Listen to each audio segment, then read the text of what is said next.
ஒரு காலத்துல ஒரு செழிப்பான நாட்டை ஆண்ட ராஜா ஒருத்தர் இருந்தார். ஒரு நாள் அவர் தன் நாட்டின் தொலைதூரப் பகுதிகளுக்கு பயணம் போனார்.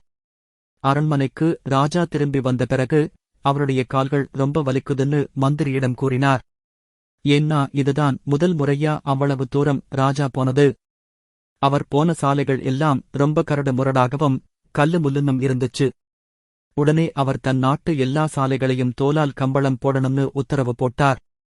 இதுக்கு ஆயிரக்கணக்கான மாடுகளோட தோல் தேவைப்படும், அதோட அதிகளவு பணமும் செலவாகும். அப்போ அவரோட மந்திரியார் தைரியமா ராஜா கிட்ட சொன்னார், ஏன் இவ்வளவு பணத்தை தேவை இல்லாம செலவு பண்ணணும்? ஏன் உங்க கால்களுக்கு மட்டும் ஒரு சின்ன தோல் வச்சு காலரை பண்ணக்கூடாது? ராஜா வியந்து போனார்.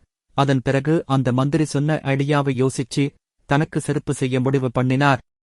இந்த கதையில் ஒரு முக்கிய கருத்து என்னவென்றால், இந்த உலகத்தை சந்தோஷமா மாத்தணும்னா நீங்க உலகத்தை மாத்துறதுக்கு பதிலா உங்க மனசை மாத்திக்கணும். நன்றி, வணக்கம்.